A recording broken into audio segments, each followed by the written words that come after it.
अगला क्वेश्चन कह रहा है सांची स्तूप मध्य प्रदेश के रायसेन जिले में स्थित है, इसे किसके द्वारा स्थापित किया गया है? तो बिल्कुल सांची का जो स्तूप है जो कि मध्य प्रदेश के रायसेन जिले में स्थित है, इसे अशोक के द्वारा स्थापित किया गया है। ठीक, अशोक के द्वारा स्थापित किया गया है। ठीक, और जो कि यूनेस्को के विश्व धरोहर स्थल में शामिल किया गया है। ठीक, मध्य प्रदेश की 3 धरोहरों को नोट करेंगे, मध्य प्रदेश की 3 धरोहरों को यूनेस्को के विश्व धरोहर स्थल में शामिल किया गया है, जिसमें पहला आता सांची, सांची आता है।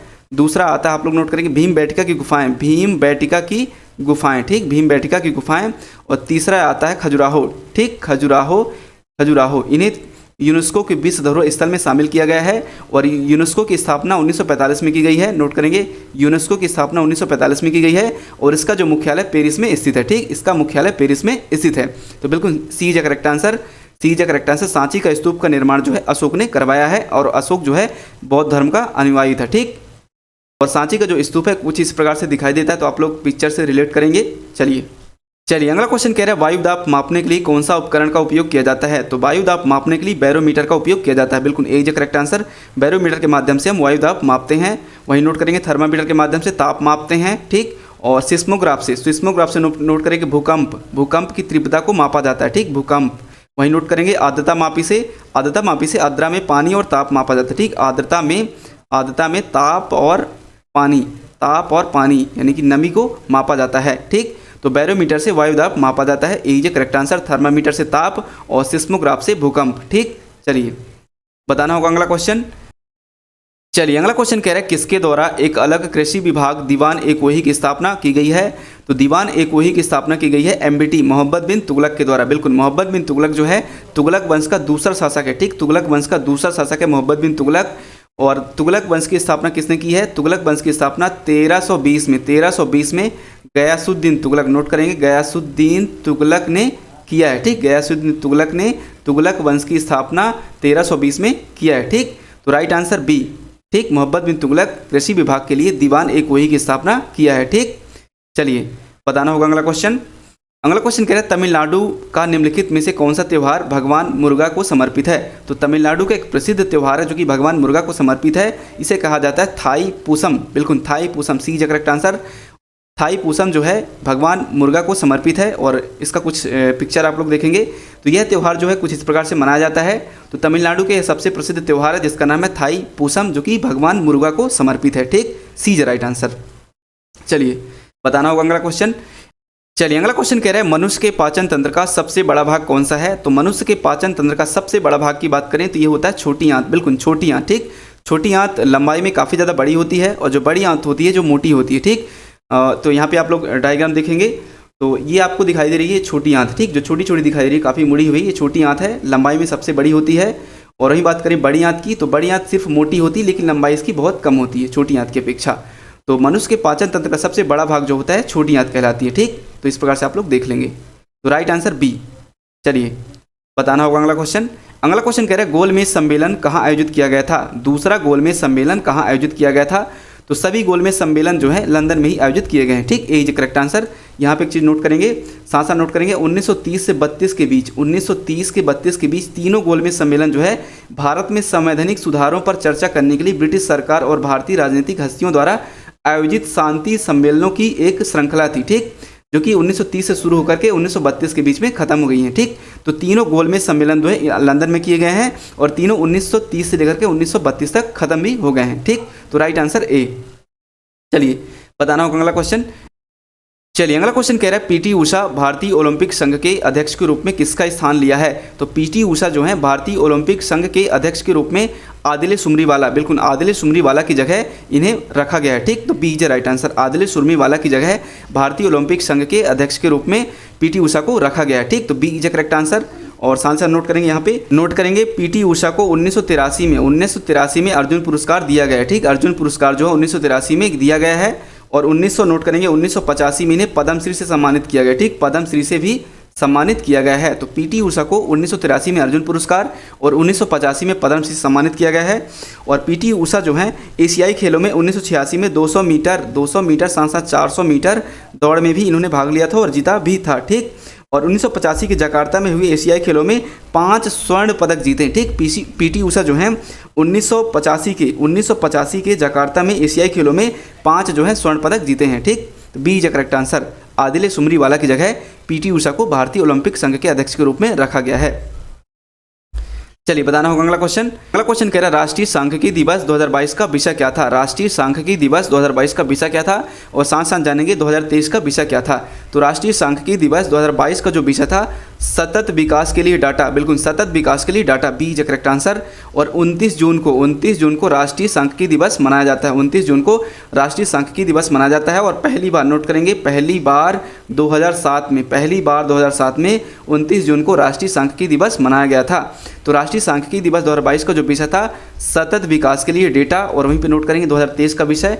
तो 2023 का विषय क्या था, सामाजिक आर्थिक योजना और नीति निर्माण में सांख्यिकी की भूमिका महत्व के बारे में प्रोफेसर महालनोबिस से प्रेरणा लेने के लिए विशेष रूप से युवा पीढ़ी में सार्वजनिक जागरूकता पैदा करना था। ठीक, तो राइट आंसर हो जाएगा, आपको बता दें बी, सतत विकास के लिए डेटा। और 2022 में कौन थे, प्रोफेसर प्रशांत महालनोबिस। ठीक, 2023 में कौन थे, प्रोफेसर देवगंत। ठीक, और इसमें प्रोफेसर प्रशांत। ठीक, तो ये सब चीज़ आप लोग नोट करेंगे।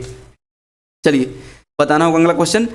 चलिए अगला क्वेश्चन कह रहा है वर्ष 2022 में रिलीज हुई फिल्म सम्राट पृथ्वीराज के निर्देशक कौन है।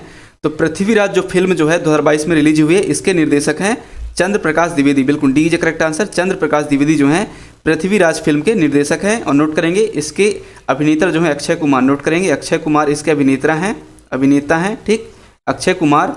और अभिनेत्री नोट करेंगे मनुषी छिल्लर। ठीक, मनुषी छिल्लर जो हैं पृथ्वीराज फिल्म के अभिनेत्री हैं। ठीक, तो राइट आंसर चंद्र प्रकाश द्विवेदी। ठीक, बताना होगा अगला क्वेश्चन। अगला क्वेश्चन कह रहा है दिए गए विकल्पों में से लाला लाजपत राय ने कौन सी पुस्तक लिखी है। तो लाला लाजपत राय ने अनहैप्पी इंडिया लिखा है। ठीक, अनहैप्पी इंडिया जो है लाला लाजपत राय ने लिखा है। और इसका कुछ इस प्रकार से पिक्चर है। तो लाला लाजपत राय द्वारा लिखी हुई पुस्तक है अनहैप्पी इंडिया। और इन्हें पंजाब केसरी के नाम से जाना जाता है। ठीक, पंजाब केसरी के नाम से जाना जाता है। और लाला लाजपत राय का जन्म पंजाब के मोगा जिले में हुआ। ठीक, पंजाब के मोगा जिले में हुआ है। ठीक, तो राइट आंसर अनहैप्पी इंडिया। ठीक, अनहैप्पी इंडिया जो है लाला लाजपत राय द्वारा लिखी हुई पुस्तक है। चलिए बताना होगा अगला क्वेश्चन। अगला क्वेश्चन कह रहा है डच ईस्ट इंडिया कंपनी की स्थापना कब हुई है। तो डच ईस्ट इंडिया कंपनी की स्थापना 1602 में हुई है। ठीक, 1602 में डच ईस्ट इंडिया कंपनी की स्थापना हुई है। और नोट करेंगे 1596 से डचों का भारत में आगमन शुरू हो गया था। और जाकर के 1602 में इन्होंने ईस्ट इंडिया कंपनी की स्थापना की है। और 1605 में नोट करेंगे 1605 में इन्होंने अपने पहला कारखाना 1605 में पहला कारखाना कहाँ खोला है, मसूलीपट्टनम में। ठीक, मसूलीपट्टनम में अपना पहला कारखाना जो है डचों ने खोला है। तो 1602 में डच लोगों ने ईस्ट इंडिया कंपनी की स्थापना की है। B is correct answer. चलिए बताना होगा अगला क्वेश्चन। चलिए अगला क्वेश्चन कह रहा है 1916 की प्रसिद्ध लखनऊ समझौता पर किसके बीच हस्ताक्षर किए थे। तो सबसे पहले जानेंगे लखनऊ समझौता किसके बीच हुआ है। तो लखनऊ समझौता हुआ था भारतीय राष्ट्रीय कांग्रेस पार्टी के बीच और मुस्लिम लीग के बीच। ठीक, इन्हों के बीच जो है लखनऊ समझौता किया गया था, जिसमें भारतीय राष्ट्रीय कांग्रेस पार्टी के बाल गंगाधर तिलक और मुस्लिम लीग के जिन्ना, इन दोनों ने हस्ताक्षर किए थे। ठीक, तो बी इज करेक्ट आंसर। और लखनऊ समझौता में भारतीय राष्ट्रीय कांग्रेस पार्टी का सहयोग देश की आज़ादी के लिए मुस्लिम लीग ने किया था। ठीक, करने के लिए आगे बढ़ी थी। ठीक, तो बी इज करेक्ट आंसर। 1916 में बाल गंगाधर तिलक और जिन्ना के बीच लखनऊ समझौता में हस्ताक्षर किए थे। ठीक, तो बी इज करेक्ट आंसर। चलिए पहला क्वेश्चन है, आप सभी बताएंगे वायरस किन रोगों में शामिल है। वायरस जो है किन रोगों में शामिल है। तो पहला रोग है चेचक, यह बिल्कुल वायरस के द्वारा होने वाला रोग है। डेंगू भी वायरस के द्वारा होने वाला रोग है। और एड्स भी वायरस के द्वारा होने वाला रोग है। तो राइट आंसर हो जाएगा उपरोक्त सभी। तो सबसे पहले जान लेते हैं वायरस क्या होता है। तो वायरस जो है एक छोटा सा परजीवी होता है जो कि अपने आप प्रजनन नहीं कर सकता है, या किसी न किसी चीज़ पर डिपेंड होता है। ठीक, छोटी चेचक जानेंगे, छोटी चेचक जो होता है यह एक संक्रामक रोग है। ठीक, जो कि वायरस के द्वारा फैलता है। और इसे 1980 में पूरी तरह से विश्व से समाप्त कर दिया गया है। ठीक, और चेचक का जो टीका है विश्व का पहला टीका है, जिसे एडवर्ड जेनर ने 1976 में इस टीके का निर्माण किया है। ठीक, और विश्व से छोटी चेचक को समाप्त कर दिया गया है। और ये एक संक्रामक रोग है। ठीक, वहीं बात करें डेंगू की, तो डेंगू जो है यह भी मच्छरों के द्वारा फैलने वाला रोग है, वायरस जनित। ठीक, वहीं बात करें एड्स, तो एड्स भी वायरस के द्वारा होने वाला रोग है। और एड्स का फुल फॉर्म होता है एक्वायर्ड इम्यूनोडेफिशिएंसी। नोट करेंगे एक्वायर्ड इम्यूनोडेफिशिएंसी सिंड्रोम। बिल्कुल, तो डी इज करेक्ट आंसर। जो सभी रोग हैं ये वायरस के द्वारा फैलते हैं। ठीक, चलिए आते हैं लोग क्वेश्चन की ओर। चलिए अगला क्वेश्चन कह रहा है आप सभी को बताना है निम्नलिखित में से कौन सा रसायन एयर कंडीशनर में शीतलन के रूप में उपयोग किया जाता है? आप सभी को बताना है एसी फ्रिज में किस रसायन का उपयोग किया जाता है? तो आपको बता दें एसी और फ्रिज में फ्रेयान गैस का उपयोग किया जाता है। बिल्कुल D is correct answer, freon gas का उपयोग किया जाता है। फ्रेयान मनुष्य के लिए हानिकारक गैस है। इसको देखते हुए आधुनिक जो फ्रिज आते हैं इनमें जो आपको बता दें आइसोब्यूटेन, नोट करेंगे आइसोब्यूटेन, ठीक, आइसोब्यूटेन गैस का उपयोग किया जाता है। ठीक, आइसोब्यूटेन गैस का उपयोग किया जाता है। मीथेन एक रंगहीन गंधहीन गैस है जिसे CH4 से लिखते हैं। ठीक, वहीं बात करें ब्यूटेन, तो ब्यूटेन को C4H10 से लिखते हैं। ठीक, तो बात करें एसी और फ्रिज में फ्रेयान गैस का उपयोग किया जाता है जो कि हमारे लिए हानिकारक है। इस चीज़ को देखते हुए आधुनिक जो फ्रिज आ रहे हैं उनमें आइसोब्यूटेन का उपयोग किया जाता है। ठीक, तो डी इज राइट आंसर, बिल्कुल डी इज करेक्ट आंसर। चलिए आप बताना होगा अगला क्वेश्चन। अगला क्वेश्चन कह रहा है हाउस ऑफ द पीपल को किस नाम से जाना जाता है? हाउस ऑफ द पीपल को किस नाम से जाना जाता है? तो लोकसभा जो है उसे हाउस ऑफ द पीपल के नाम से भी जाना जाता है। बिल्कुल B is correct answer, Lok Sabha को हाउस ऑफ द पीपल के नाम से भी जाना जाता है। वहीं बात करेंगे अपने भारत में राज्यसभा की टोटल सीटों की संख्या कितनी है? तो भारत में राज्यसभा की टोटल सीटों की संख्या है 250, नोट करेंगे। वहीं लोकसभा में 545 से लेकर के 552। ठीक, लोकसभा में सीटों की संख्या है 545 से लेकर के 552। ठीक, और वहीं पर नोट करेंगे लोकसभा के जो वर्तमान में अध्यक्ष हैं, लोकसभा के वर्तमान अध्यक्ष कौन है? ओम बिरला, नोट करेंगे ओम बिरला। ठीक, और लोकसभा में एक अध्यक्ष होना चाहिए और एक उपाध्यक्ष होना चाहिए। किस अनुच्छेद में लिखा हुआ है? तो अनुच्छेद, नोट करेंगे अनुच्छेद 93। ठीक, अनुच्छेद 93 में लिखा हुआ है कि लोकसभा का एक अध्यक्ष और उपाध्यक्ष होना चाहिए। ठीक, तो हाउस ऑफ द पीपल के नाम से लोकसभा को जाना जाता है। बिल्कुल बी इज करेक्ट आंसर। ठीक, चलिए बताना होगा अगला क्वेश्चन। चलिए अगला क्वेश्चन कह रहा है आप सभी को बताना है तिब्बत में ब्रह्मपुत्र नदी को किस नाम से जाना जाता है? ये ब्रह्मपुत्र है। तिब्बत में ब्रह्मपुत्र नदी को किस नाम से जाना जाता है? तो सबसे पहले जानेंगे ब्रह्मपुत्र नदी कहाँ से निकलती है। तो ब्रह्मपुत्र नदी निकलती है तिब्बत के मानसरोवर झील से, तिब्बत के मानसरोवर झील। ठीक, तिब्बत के मानसरोवर झील से निकलती है ब्रह्मपुत्र नदी और इसे तिब्बत में संगापो नदी के नाम से जाना जाता है। संगापो, बिल्कुल डी इज राइट आंसर, संगापो के नाम से जाना जाता है। और ब्रह्मपुत्र नदी को बांग्लादेश में जमुना के नाम से जाना जाता है। ठीक, बांग्लादेश में जमुना के नाम से, ब्रह्मपुत्र नदी को बांग्लादेश में जमुना के नाम से जाना जाता है। और वहीं नोट करेंगे असम में, ठीक, असम में ये संगापो नदी जो कि ब्रह्मपुत्र है, ये असम में ब्रह्मपुत्र के नाम से जाना जाता है, जो कि पूरे भारत में ही इसे नाम से जाना जाता है। और गंगा को पद्मा नाम से जाना जाता है। ठीक, गंगा को बांग्लादेश में पद्मा नदी के नाम से जाना जाता है। ठीक, और ब्रह्मपुत्र नदी तिब्बत के मानसरोवर झील से निकलती है और जाकर के बंगाल की खाड़ी में मिल जाती है। तो डी इज करेक्ट आंसर। ठीक, ब्रह्मपुत्र नदी को तिब्बत में संगापो के नाम से जाना जाता है। ठीक, चलिए बताना होगा अगला क्वेश्चन।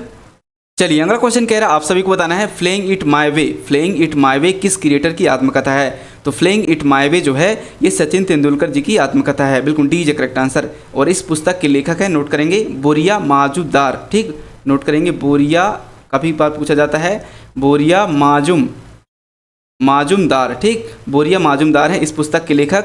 और इस पुस्तक को खेल पत्रकार द्वारा प्रकाशित किया गया है नवंबर 2014 में इस पुस्तक को खेल पत्रकार द्वारा प्रकाशित किया गया है। और सचिन जी को आप लोग नोट करेंगे, सचिन तेंदुलकर को 2014 में भारत रत्न से सम्मानित किया गया है। ठीक, भारत रत्न से 2014 में इन्हें सम्मानित किया गया है। और भारत रत्न की स्थापना 2 जनवरी, नोट करेंगे 2 जनवरी 1954 में भारत रत्न की स्थापना की गई है, भारत रत्न पुरस्कार की स्थापना की गई है। ठीक, तो डी इज करेक्ट आंसर। बिल्कुल सचिन तेंदुलकर की आत्मकथा है फ्लेइंग इट माय वे, जिसके लेखक है बोरिया माजुमदार और इसे नवंबर 2014 में खेल पत्रकार द्वारा प्रकाशित किया गया है। ठीक, और 2014 में सचिन तेंदुलकर को भारत रत्न दिया गया है। ठीक, और भारत रत्न की स्थापना 2 जनवरी 1954 को की गई है। और पहला भारत रत्न 3 व्यक्तियों को दिया गया है। भारत के स्वतंत्र भारत के भारतीय प्रथम गवर्नर जनरल जो कि हैं श्री गोपालाचारी, इनको दिया गया है। नोट करेंगे राधा कृष्णन को भी दिया गया है और चंद्रशेखर वेंकट रमन को दिया गया है। ठीक, तो 3 व्यक्तियों को भारत का पहला रत्न दिया गया है। ठीक, भारत रत्न। ठीक, तो डी इज करेक्ट आंसर। चलिए बताना होगा अगला क्वेश्चन। अगला क्वेश्चन कह रहा है 2024 के ओलंपिक खेलों की मेजबानी कौन सा देश करेगा? तो 2024 के ओलंपिक खेलों की जो मेजबानी है ये फ्रांस देश करेगा। बिल्कुल ए इज राइट आंसर। ठीक, फ्रांस देश करेगा। नोट करेंगे इसका जो मुख्य वाक्य रहेगा मेड फॉर शेयरिंग। ठीक, मेड फॉर शेयरिंग, नोट करेंगे शेयरिंग। ठीक, इसका मुख्य वाक्य जो रहेगा आदर्श वाक्य मेड फॉर शेयरिंग रहेगा। और 2024 के ओलंपिक खेलों की मेजबानी फ्रांस देश करेगा। वहीं बात करें 2028 के ओलंपिक खेलों की जो मेजबानी है कौन करेगा? संयुक्त राज्य अमेरिका करेगा, ठीक, संयुक्त राज्य अमेरिका करेगा 2028 का, ठीक। वहीं 2024 का फ्रांस देश करेगा, ठीक। चलिए बताना होगा अगला क्वेश्चन। अगला क्वेश्चन है, इनमें से कौन सा दर्रा भारत और तिब्बत को जोड़ता है? जल्दी से बताएंगे, इनमें से कौन सा दर्रा जो है भारत और तिब्बत को जोड़ता है? तो भारत और तिब्बत को जोड़ता है चांगल दर्रा, ठीक। चांगल दर्रा जो है भारत और तिब्बत को जोड़ता है, जो कि लद्दाख में स्थित है, ठीक, लद्दाख में स्थित है और यह भारत और तिब्बत को जोड़ता है। और भी यहाँ पे मैंने कुछ दर्रों के नाम लिखा हुआ, इन्हें आप नोट कर लेंगे। यहाँ पे नोट करेंगे सबसे पहले मिंटला दर्रा जो कि कश्मीर और चीन को जोड़ता है, और बड़ा लाचा दर्रा जो कि मनाली और लेह को जोड़ता है, बनिहाल दर्रा जम्मू और श्रीनगर को जोड़ता है, इसका आप लोग स्क्रीनशॉट ले लेंगे। और नोट करेंगे आदिल दर्रा लद्दाख क्षेत्र और सिजियांग को जोड़ता है, तो इसका आप लोग स्क्रीनशॉट ले लें। फिर बढ़ते हैं अगले क्वेश्चन की ओर, ठीक, चलिए ले लें। अब बताना होगा अगला क्वेश्चन। अगला क्वेश्चन कह रहा है उद्योग और आंतरिक व्यापार संवर्धन किस मंत्रालय के अंतर्गत कार्य करता है? आप सभी को बताना है। उद्योग और आंतरिक व्यापार संवर्धन यानी कि DPIIT किस मंत्रालय के अंतर्गत कार्य करता है? तो ये करता है वाणिज्य और उद्योग, बिल्कुल बी इज करेक्ट आंसर। वाणिज्य और उद्योग मंत्रालय के अंतर्गत DPIIT मंत्रालय के अंतर्गत कार्य करता है, बिल्कुल। और इसकी स्थापना नोट करेंगे, इसकी स्थापना 1995 में की गई है, इसकी स्थापना 1995 में की गई है और पुनर्गठन इसका 2000 में किया गया है, ठीक, 2000 सन में किया गया है। चलिए बताना होगा अगला क्वेश्चन। चलिए अगला क्वेश्चन कह रहा है आप सभी को बताना होगा 1956 में साहित्य अकेदमी पुरस्कार जीतने वाली पहली महिला कौन थी? तो साहित्य अकेदमी पुरस्कार की स्थापना 1956 में किया गया है और पहली महिला जो कि है अमृता प्रीतम साहित्य अकेदमी पुरस्कार जीतने वाली पहली महिला हैं Amrita Pritam. B is right answer, ठीक, बी इज करेक्ट आंसर। और वहीं पर नोट करेंगे इनका जन्म 1919 में पंजाब में हुआ है, ठीक, इनका जन्म 1919 में पंजाब में हुआ है और उन्हें 1956 में साहित्य अकेदमी पुरस्कार मिला है, ठीक, बी इज करेक्ट आंसर। और ये एक उपन्यासकार रही हैं, निबंधकार भी रही हैं और कवित्री भी रही हैं, ठीक। और नोट करेंगे अनीता नायर को 2013 में इन्हें साहित्य अकेदमी पुरस्कार दिया गया है, बाल साहित्य अकेदमी पुरस्कार 2013 में दिया गया अनीता नायर को। और रूपा बजवा नोट करेंगे रूपा बजवा को 2006 में साहित्य अकेदमी पुरस्कार दिया गया है रूपा बजवा को। और अनीता नायर को 2013 में बाल साहित्य अकेदमी पुरस्कार दिया गया है। अमृता प्रीतम को 1956 में साहित्य अकेदमी पुरस्कार दिया गया है। और डॉक्टर अनामिका को 2020 में नोट करेंगे डॉक्टर अनामिका को 2020 में साहित्य अकेदमी पुरस्कार दिया गया है, जो कि कविता और हिंदी की साहित्य अकेदमी पुरस्कार दिया गया है, ठीक। तो राइट आंसर प्रथम साहित्य अकेदमी पुरस्कार जीतने वाली पहली महिला है अमृता प्रीतम, ठीक, अमृता प्रीतम, जिनका जन्म 1919 में पंजाब में हुआ था। चलिए बताना होगा अगला क्वेश्चन। अगला क्वेश्चन कह रहा है शाहजहां के पिता कौन थे? आप सभी बताएंगे शाहजहां के पिता कौन थे। देखिए ये दिल्ली सल्तनत का क्वेश्चन है, आप सभी को दिल्ली का एग्जाम देने जा रहे हैं तो आपको ये पता होना चाहिए। तो सबसे पहले जानेंगे बाबर का पुत्र है हुमायूं, ठीक, बाबर का पुत्र है हुमायूं, हुमायूं का पुत्र है अकबर, ठीक, हुमायूं का पुत्र है अकबर। और अकबर का पुत्र है जहांगीर, ठीक, और जहांगीर का पुत्र है शाहजहां, ठीक, शाहजहां। तो नोट करेंगे जहांगीर का पुत्र शाहजहां और शाहजहां का पुत्र औरंगजेब, ठीक, औरंगजेब, ठीक, जो कि मुगल डायनेस्टी से सभी ये संबंधित हैं, ठीक। मुगल साम्राज्य की स्थापना 1526 में की गई है, बाबर ने किया है इसकी स्थापना 1526 में। बाबर ने पानीपत की प्रथम लड़ाई जीत करके बाबर ने 1526 में मुगल साम्राज्य की स्थापना किया है, ठीक। तो यहाँ पे बात करें शाहजहां के पिता कौन है, तो शाहजहां के पिता हैं जहांगीर और शाहजहां का पुत्र है औरंगजेब। चलिए बताना होगा अगला क्वेश्चन। अगला क्वेश्चन कह रहा है सौर मंडल में निम्नलिखित में से किस ग्रह का कोई उपग्रह नहीं है? जल्दी से बताएंगे सौर मंडल में निम्नलिखित में से किस ग्रह का कोई उपग्रह नहीं है। तो बात करें पृथ्वी, मंगल, बिल्कुल इनके उपग्रह हैं। बुध और शुक्र, बिल्कुल बुध और शुक्र के कोई भी उपग्रह नहीं है, ठीक। सबसे चमकीला ग्रह जो होता है शुक्र कहलाता है, नोट करेंगे चमकीला। दूसरे नंबर का ग्रह है जो कि सबसे चमकीला होता है। बुध सबसे छोटा ग्रह है जो कि सूर्य के सबसे निकट है, ठीक। तो बुध और शुक्र के किसी भी प्रकार का कोई भी उपग्रह नहीं है। और यहाँ पे मैं एक स्क्रीनशॉट शो कर दूँ, आप लोग नोट करेंगे, बिल्कुल नोट करेंगे। यहाँ पे शनि के लगभग 146 उपग्रह हैं, ठीक। सबसे ज़्यादा उपग्रह शनि के हैं, बृहस्पति के 95 हैं, अरुण के 27 हैं, नेपच्यून के हैं 14 हैं, मंगल के 2 हैं, पृथ्वी का 1 उपग्रह है। कमेंट्स में आप बताएंगे पृथ्वी का उपग्रह कौन सा है, मैं ये नहीं बताऊंगा, आप लोग को बताना है पृथ्वी का 1 उपग्रह कौन सा है। और बुध और शुक्र के 0 यानी कि बुध और शुक्र के किसी प्रकार का कोई उपग्रह नहीं है। कमेंट्स बताइए धरती का उपग्रह कौन है। चलिए आते हैं अगले क्वेश्चन की ओर। चलिए अगला क्वेश्चन कह रहा है आप सभी को बताना है 1916 की प्रसिद्ध लखनऊ समझौता, हम सभी को पता है लखनऊ समझौता 1916 में हुआ था, पर किसके बीच हस्ताक्षर किए गए थे। तो सबसे पहले जानेंगे लखनऊ समझौता किसके बीच हुआ है। तो लखनऊ समझौता हुआ है भारतीय राष्ट्रीय कांग्रेस पार्टी और मुस्लिम लीग के बीच लखनऊ समझौता 1916 में किया गया था, जिसमें बाल गंगाधर तिलक और जिन्ना ने हस्ताक्षर किए थे। ठीक, B is right answer, Bal Gangadhar तिलक और जिन्ना ने हस्ताक्षर किए थे, जिसमें आपको बता दें भारतीय राष्ट्रीय कांग्रेस पार्टी का सहयोग, यानी कि देश की आज़ादी के लिए भारतीय राष्ट्रीय कांग्रेस पार्टी का सहयोग करने के लिए मुस्लिम लीग आगे आई थी और जिसके जरिए लखनऊ समझौता किया गया था। ठीक, तो B is a correct answer, Bal Gangadhar तिलक और जिन्ना। ठीक, चलिए बताना होगा अगला क्वेश्चन। चलिए अगला क्वेश्चन कह रहा है आप सभी को बताना है स्वतंत्र भारत के लिए संविधान की मांग ब्रिटिश सरकार ने स्वीकार किया था और इसे किस नाम से जाना जाता है। आप सभी को बताना है स्वतंत्र भारत के लिए जो कि संविधान की मांग की गई थी ब्रिटिश सरकार से, इसे किस नाम से जाना जाता है। तो सबसे पहले जानेंगे संविधान की मांग सबसे पहले किसने की।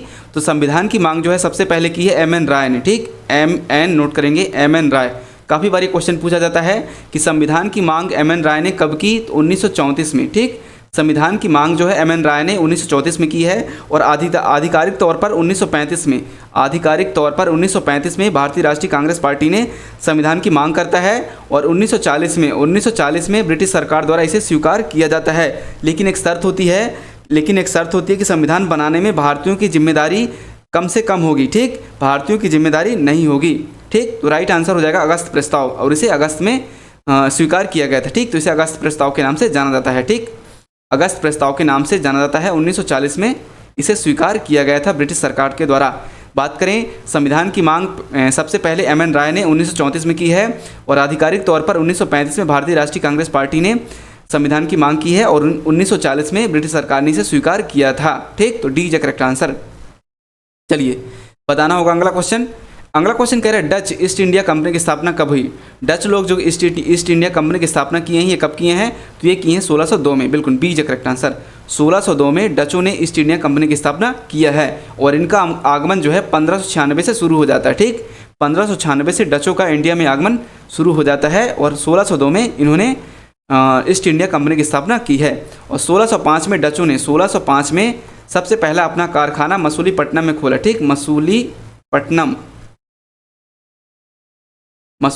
में अपना पहला कारखाना 1605 में खोला है डच लोगों ने। ठीक, चलिए बताना होगा अगला क्वेश्चन। चलिए अगला क्वेश्चन कह रहा है आप सभी को बताना है सिंधु घाटी की प्रसिद्ध बैल मोहर, नोट करेंगे ये मोहर है। ठीक, मोर नहीं। ठीक, सिंधु घाटी की प्रसिद्ध बैल मोहर निम्नलिखित में से किस स्थल से प्राप्त हुई है। तो बैल मोहर ये सिंधु घाटी की प्रसिद्ध हड़प्पा से प्राप्त हुई है। ठीक, B is correct answer, Harappa से प्राप्त हुई है। वहीं बात करेंगे लोथल के बारे में, तो लोथल में अग्नि देवता की पूजा करते थे, लोथल में अग्नि देवता की पूजा की जाती थी और मोहनजोदड़ो में, नोट करेंगे मोहनजोदड़ो में अन्य मोहर के अलावा गेंडे की मोहर भी प्राप्त हुई है। ठीक, गेंडे की मोहर भी प्राप्त हुई है। तो बैल मोहर जो कि हड़प्पा से प्राप्त हुई है, बी इज राइट आंसर। ठीक, और मोहनजोदड़ो में गेंडों की मोहर भी प्राप्त हुई है। चलिए आएंगे अगला क्वेश्चन की ओर। बताना होगा अगला क्वेश्चन। चलिए अगला क्वेश्चन कह रहा है आप सभी को बताना है नीतू घड़घस का संबंध किस खेल से है। तो नीतू घड़घस का संबंध मुक्केबाजी से है। बिल्कुल C is right answer, Neetu घड़घस का संबंध मुक्केबाजी से और ये हरियाणा से है। ठीक, हरियाणा से हैं और नोट करेंगे 2022 में राष्ट्रमंडल में इन्होंने 2022 के राष्ट्रमंडल में इन्होंने स्वर्ण पदक जीता है। ठीक, स्वर्ण पदक जीता है और 2022 के राष्ट्रमंडल में टोटल भारत ने 61 पदक जीता है जिसमें 22 स्वर्ण रहे हैं आपके, 22 जो है स्वर्ण पदक रहे हैं, 16 रजत रहे हैं। ठीक, और 23 जो है कांस्य रहे हैं। ठीक, कांस्य। ठीक, तो राष्ट्रमंडल 2022 में टोटल भारत ने 61 पदक जीता है जिसमें 22 स्वर्ण रहे हैं, 16 जो है रजत रहे हैं और 23 जो है कांस्य पदक रहे हैं। तो नीतू घड़घस का संबंध मुक्केबाजी से है जो कि हरियाणा से संबंधित है और इन्होंने राष्ट्रमंडल 2022 में मुक्केबाजी में इन्होंने स्वर्ण पदक जीता है। ठीक, तो सी इज राइट आंसर। चलिए बताना होगा अगला क्वेश्चन।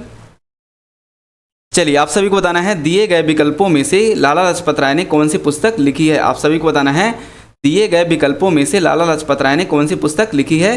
तो लाला लाजपत राय ने लिखी है अनहैप्पी इंडिया। बिल्कुल B is right answer, Lala Lajpat Rai ने अनहैप्पी इंडिया पुस्तक जो है लिखी है। ठीक, और साथ साथ नोट करेंगे लाला लाजपत राय को नोट करेंगे पंजाब केसरी के नाम से जाना जाता है। ठीक, पंजाब केसरी के नाम से जाना जाता है और इनका जन्म पंजाब में हुआ है। नोट करेंगे, पंजाब में मोगा जिले में हुआ। ठीक, लाला लाजपत राय का जन्म पंजाब के मोगा जिले में हुआ है। और साथ ही साथ नोट करेंगे, यह एक सेनानी थे और 1920 के कोलकाता अधिवेशन, नोट करेंगे, कोलकाता अधिवेशन 1920 के अध्यक्ष रहे हैं। ठीक, और 1921 में लाहौर में, ठीक, 1921 के लाहौर में इन्होंने servant of the people society की स्थापना की है। ठीक, 1921 में लाहौर में servant of the people society की स्थापना लाला लाजपत राय द्वारा की गई है। ठीक, तो अनहैप्पी इंडिया ये पुस्तक लाला लाजपत राय द्वारा लिखी गई है। B is right answer. चलिए बताना होगा अगला क्वेश्चन। चलिए अगला क्वेश्चन कह रहा है आप सभी को बताना है, निम्नलिखित में से किसे वर्ल्ड मैन ऑफ इंडिया के नाम से जाना जाता है? वर्ल्ड मैन ऑफ इंडिया के नाम से जाना जाता है सलीम अली को। बिल्कुल B is right answer. Salim Ali को वर्ल्ड मैन ऑफ इंडिया के नाम से जाना जाता है। ठीक, जो कि एक महान पक्षीविदों और प्रकृतिवादियों में से एक हैं और इनका जन्म 1896 मुंबई में हुआ है। ठीक, मुंबई में हुआ है और इनके नाम पर एक अभ्यारण्य भी है जो कि गोवा में स्थित है। ठीक, गोवा में स्थित है सलीम अली अभ्यारण्य, ठीक, जो कि गोवा में स्थित है। ठीक, चलिए आएंगे अगला क्वेश्चन की ओर। अगला क्वेश्चन कह रहा है किताब उल हिंद किसके द्वारा लिखी गई है? किताब उल हिंद किसके द्वारा लिखी गई है? तो किताब उल हिंद जो है अल बरूनी के द्वारा लिखी गई है। सी इज राइट आंसर।